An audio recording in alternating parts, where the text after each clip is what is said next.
infância, ela foi criada numa rua onde só moravam meninos. Mais tarde, foi cursar engenharia e de novo se deparou com o universo masculino. Mas isso não foi impedimento para ela seguir adiante e buscar uma carreira profissional de êxito. Em 2000, assumiu como engenheira de manutenção no SESC e de lá para cá foi obtendo cada vez mais êxito. Em 2010, outro grande desafio: assumir a gestão de infraestrutura das unidades SESC no estado de São Paulo. E, por fim, em 2019, no ano passado, ela foi a primeira vencedora do Prêmio Destaque Mulher de Facilities, concedido pelo GMF, Grupo Mulheres de Facilities. Estamos falando de Irimar Palombo, nossa convidada do EG Plus Entrevista. Seja bem-vinda ao bate-papo, Irimar. Oi, Carla, tudo bem? Boa tarde a todos aí.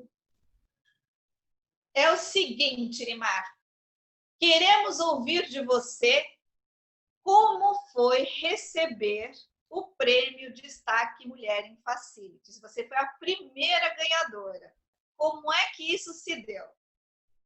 Olha, para mim foi uma surpresa imensa.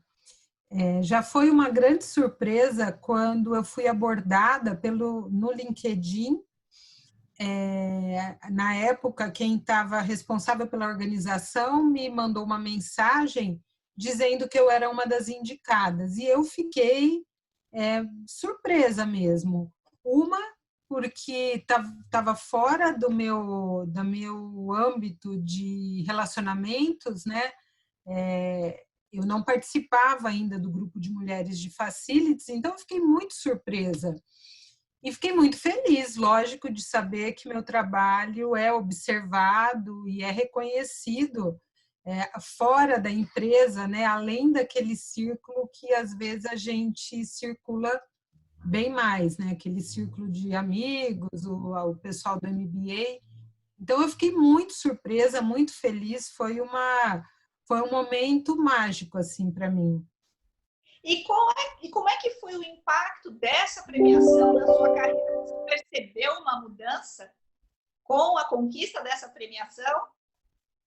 Sim, lógico, né? Isso manda um sinal para todo mundo do seu relacionamento profissional, inclusive a empresa onde você trabalha, que seu trabalho está sendo observado e reconhecido, né? Então, com certeza é uma grande satisfação.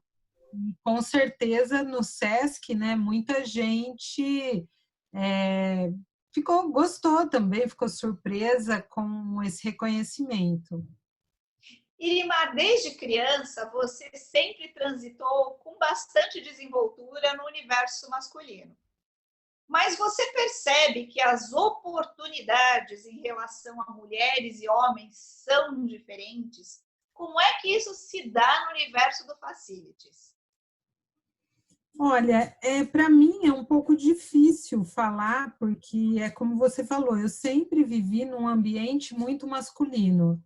Então, eu nunca consegui ter uma percepção muito forte de algum tipo de discriminação.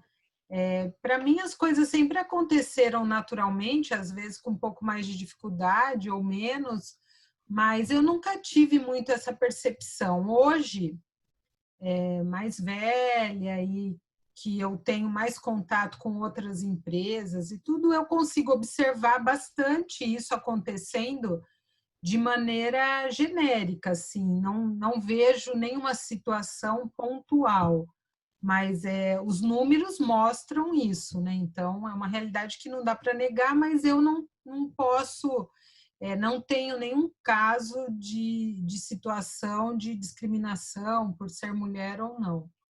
Às Mas vezes, o desculpa. setor de facilities, imagina, o setor de facilities ainda carrega essa pecha, ele ainda está na estatística de uma forte presença masculina. Mas até a conquista desse prêmio e o grupo de mulheres e esse novo olhar, esse olhar mais apurado, já aponta para a evolução do setor, não é mesmo? Isso tem mudado? Como é que você está percebendo essa maturação e esse aumento das mulheres no mercado de facilities? Sim, eu percebo isso e acho que assim nos últimos anos é muito forte essa presença. Mesmo no SESC, onde eu trabalho, era uma área muito masculina, não por um preconceito, mas porque as mulheres não escolhiam essa área.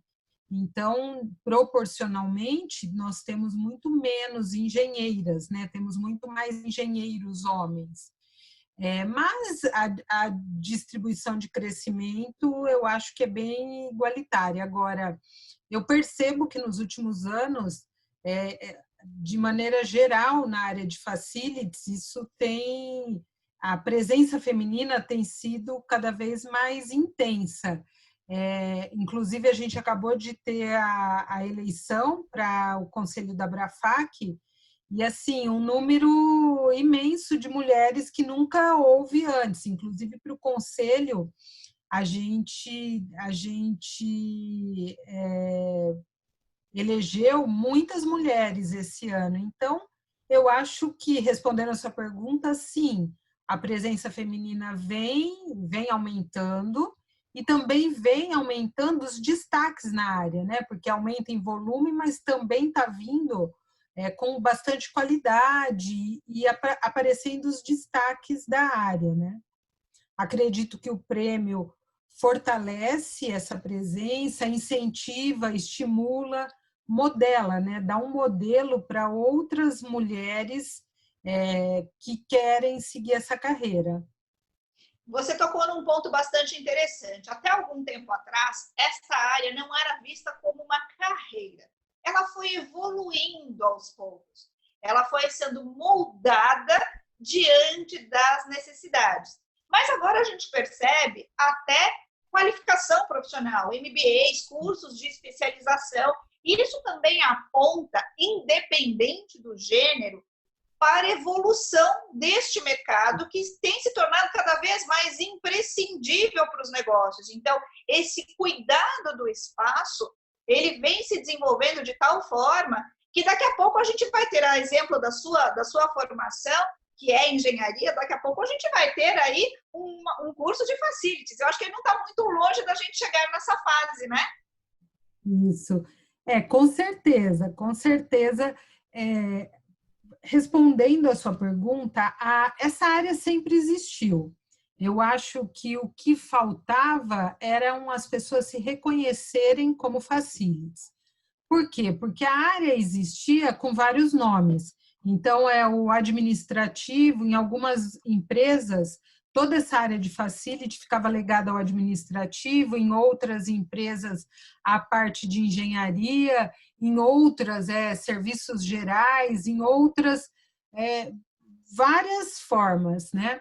E nos últimos anos, nós temos trabalhado muito para isso, né? Os profissionais da área.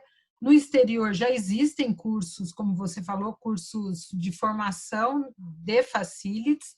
Em alguns lugares é um ramo da engenharia, uma especialização da engenharia, enfim. Mas esses cursos já existem e estão aparecendo no Brasil da mesma maneira. Agora, eu acho que o que veio para contribuiu muito para esse reconhecimento do facility como facility é a norma que acabou não, né? Já faz um ano, mas acabou, é uma norma nova, acabou de ser lançada, é a NBR ISO 40, a família 41.000, que fala exclusivamente sobre facilities, de gestão de facilities, e fala muito, a nomenclatura fica padronizada a partir daí, o escopo de trabalho. Então, a gente começa a colocar os limites do que é o facility, ou ampliar esses limites, né? Mas a gente começa a permitir que outros profissionais se reconheçam como facility. O que eu mais ouço, e aconteceu comigo também, é o seguinte: nossa, eu não sabia que eu era facility ou que o que eu faço é facility. Eu mesma, quando comecei a trabalhar no SESC, eu era engenheira de manutenção. Então, esse nome não existia em 2000, ou estava começando a aparecer no Brasil. E eu imaginava que o que eu estava fazendo era puramente engenharia. E com o passar do tempo, em 2004 eu já fiz o MBA na USP, e aí você começa a entender que vai além, né? Tem a operação, tem o cuidado com as pessoas do prédio, que é muito diferente do trabalho só de engenharia. Mas então, sim, eu acho que caminhou muito para isso nos últimos anos. Você tocou num outro ponto bastante interessante que eu quero abordar agora nessa outra questão, que é justamente o cuidado, o zelo pelo outro. Na verdade, todo esse olhar e toda essa qualificação e essa preocupação com os ambientes, nada mais é que para quem transita por ele, quem usa esse espaço, possa tirar melhor proveito. Em tempos de pandemia, o desafio ficou bem maior. Por isso, eu gostaria que você falasse como mudou a rotina e quais foram os protocolos e procedimentos que tiraram o sossego dos facilities, porque são tantos. Então, compartilha conosco como é que foi esse desafio, como está sendo, na verdade, esse grande desafio durante a pandemia. Bom, tudo mudou. Então, desde a quantidade de pessoas que podiam entrar no prédio, né, isso foi reduzido a um terço, dois terços, dependendo do lugar. Então, aí já começa uma mudança. Mudou a forma que você entra no lugar, muda, porque hoje tem que tirar a temperatura.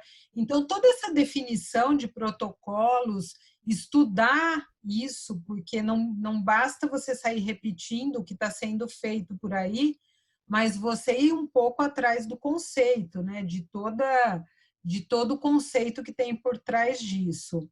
Então, o uso do álcool gel, a colocação de totens, estudar por onde as pessoas passam no prédio, como elevadores, se existem maneiras de evitar que usem ou reduzir, sugerir mais a escada, né? E como que a gente sugere? Através de comunicação. Então, estudar um pouco isso. Agora, eu acredito que um dos maiores desafios para quem trabalha com facility, especialmente hard services, né, que está ligado à manutenção predial, é o uso do ar-condicionado, de alguns sistemas. E acho que entre eles o mais desafiador tem sido o ar-condicionado, não pelo sistema em si, mas pelo preconceito e pelo medo que acabou gerando nas pessoas. Também acho que foi um momento é um desafio, mas é um momento de crescimento. Então, toda essa mudança em torno do Covid também reforçou a importância dos cuidados de manutenção com os sistemas prediais de maneira geral, especificamente o sistema de ar-condicionado, né, que a gente tem que fazer o PMOC, tem que substituir filtros, tem que fazer análise de ar ambiente, tem que fazer limpeza de dutos. Então, acho que essa preocupação veio de uma maneira positiva, né? Não a história toda, mas a gente pode tirar algo positivo disso tudo que aconteceu, que é o reforço da importância da manutenção profissional, bem feita, criteriosa, e o sistema de ar-condicionado, de ventilação, climatização, eu acho que foi bem um exemplo disso, né? Isso mostra também a importância da qualificação e também aponta para mais uma grande evolução para os profissionais da área. Tudo isso que você acabou de dizer mostra que o profissional, além de tudo, ele deve estar antenado e muito ligado a tudo que está acontecendo, porque são protocolos sanitários, são questões de saúde, são questões prediais, enfim. Isso também tem indiretamente proporcionado a forceps, vamos colocar assim, de maneira muito pesada, mas muito proveitosa também, mais uma grande evolução para o setor? Tem, Carla. Olha, o que você está falando faz todo sentido. Tem sim, porque foi uma crise não haviam informações maduras o suficiente, ou seja, o vírus estava aí, a gente não entendia e ainda não entende totalmente, né, como ele funciona, como ele opera, e com isso nós precisamos conversar com outras pessoas, nos comunicar. Então, acho que nunca teve tanta webinar, tantos cursos, tantas reuniões, debates. Eu percebo que teve mesmo, foi um momento tenso, né? Está sendo um momento tenso, mas tem esse lado positivo, que obrigou as pessoas a ouvir os outros, a se ir atrás da informação, né? Se informar, ouvir médicos, não só a gente teve que ouvir não só outros pares, mas pessoas de outras áreas, né? Os médicos, infectologistas, até advogados, todas as áreas debateram sobre o assunto. Então, acho que teve esse lado de produtivo, né? Que forçou um desenvolvimento e até um amadurecimento da área, de outras áreas talvez também tenha acontecido, mas dessa área em específico, né? E agora, com a pandemia se acomodando, e a gente espera que as próximas ondas passem bem longe do Brasil, né? A gente faz muito gosto que elas fiquem bem distantes, mas a gente está num processo de retomada das atividades. E para que ele se concretize, porque a economia não pode parar, as coisas precisam acontecer. 2020, graças aos céus, já está acabando, mas a gente tem 2021 aí e toda a expectativa econômica decorrente da retomada das atividades. E neste momento, então, o Facilities tem um outro papel preponderante, que é colaborar para que essa atividade realmente, essa retomada realmente aconteça. Qual é a sua percepção e do seu ponto de vista, a partir da sua experiência, quais serão as dificuldades que os profissionais da área encontrarão a partir de agora? Olha, eu vejo que todo mundo foi muito atrás, a gente teve muitos protocolos, mesmo os próprios órgãos do governo, né, prefeitura, governo, ministérios, Anvisa, todo mundo definiu alguns critérios para esse retorno. Eu acho que existe ainda um desafio grande da informação do público em geral. Então, às vezes eu percebo que as pessoas, alguns estão mais tranquilos, mas outros ainda estão amedrontados. Então, acho que um grande desafio nesse retorno é passar a segurança de alguma maneira, através da informação, através de procedimentos claros e que as pessoas possam evidenciar a qualidade do trabalho da sua equipe, o trabalho das equipes em geral. E agora uma pergunta capciosa. Eu faço para todo mundo. Você não vai escapar. O que a gente pode esperar, Elimar, dessa tal nova realidade? Eu nem vou dizer novo normal, porque a gente não enxerga isso tudo como normal. Mas eu digo sim que é a nossa nova realidade. O que a gente pode esperar dela? Eu acredito que houve muita. No começo foi um frisson muito grande. Agora a gente vai devolver todos os prédios de escritório, todo mundo vai ficar em casa. E agora, passado meses dessa história, eu vejo que tudo já está bem mais amadurecido, né? Então, o que eu acho que a gente pode esperar? Houve potencializamos, né, o uso da tecnologia. Então, eu vejo muitos softwares para agendamento de sala, muita coisa que estava em desenvolvimento e que, de repente, o pessoal, bom, agora tem que usar alguma coisa. Em restaurantes, a gente também vê, né, muito uso do QR Code, enfim. Então, eu acredito que agora esse novo momento aí vai trazer algum equilíbrio, né? As pessoas viram o que é trabalhar em home office, então vai ter muito, eu acredito que vai ter um investimento, mas não vai nunca abolir a necessidade humana de convivência. Então, penso que todo mundo percebeu que, poxa, é legal, ou 2 dias, ou enfim, né? É legal você ter um tempo para fazer o trabalho da sua casa, poder se concentrar mais, alguma situação específica. Mas também é importante você estar na empresa, conversar com seus colegas, almoçar e ouvir as histórias, né? Porque dessas histórias vêm outras conexões e, às vezes, soluções para trabalho, novos clientes. Então, eu acredito que o que vem por aí nos próximos meses é um equilíbrio e escolhas. Aí eu acredito que a gente já não vai mais estar sendo obrigado a trabalhar 100% do tempo no escritório ou 100% home office. Mas eu acredito que começa a haver a possibilidade de negociação, de escolha, quem se descobriu trabalhando melhor assim ou assado, né? E tem aquelas áreas como a nossa, a minha, que não parou. Então, o que a gente percebe é que a gente tem que trabalhar, né? Que sempre vai ter os serviços essenciais e que a gente é parte desses serviços essenciais, que se não tiver área de facility lá, não tem como um prédio abrir, não tem como ter portaria, enfim. Então, acho que é isso, né? Eu acho que a gente descobre que é possível ter um pouquinho mais de equilíbrio, existem opções, mas o facility sempre vai ser muito demandado a estar fisicamente no lugar no prédio. Você disse uma palavra mágica e eu acho que ela é válida para todas as áreas e para todos nós. É o equilíbrio. Eu acho que a gente está evoluindo diante dessa situação toda.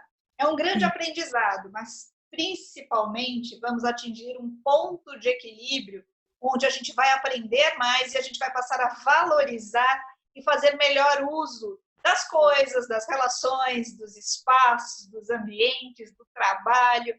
Espero que a gente saia disso tudo com um saldo bem positivo.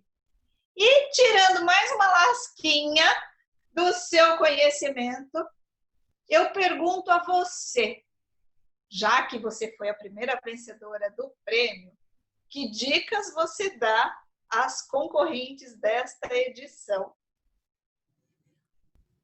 Bom, é difícil falar, né, Carla? Eu acho que a dica que eu posso dar é que elas foram indicadas pelo trabalho que elas estão fazendo, então que elas devem continuar fazendo o que já faziam com maestria.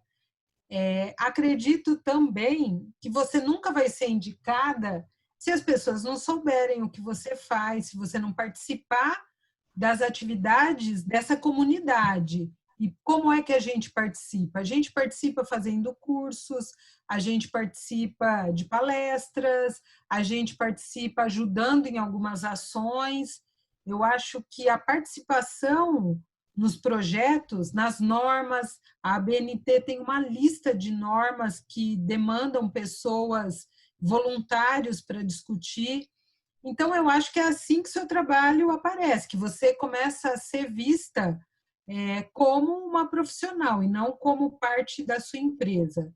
E aí, o segundo passo é fazer bem feito aquilo que você se propõe, tudo que você participar com afinco, fazer tudo com bastante energia, com bastante responsabilidade.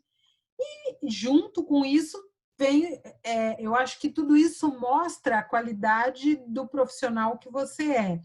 E acho que é isso, né? E aí as pessoas veem e se espelham em você e se modelam nas suas ações, assim como eu me modelo em outros, né? Cada um se modela em bons profissionais. Então, acho que é isso, a gente sendo um pouco trabalhando no sentido de ser esse padrão que a gente admira.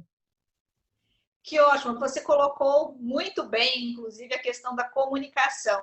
Cada vez mais, ela é essencial nesse mundo conectado, ligado full time, em que a gente precisa saber se conectar, saber se comunicar para tirar melhor proveito disso. Essa conversa foi muito proveitosa.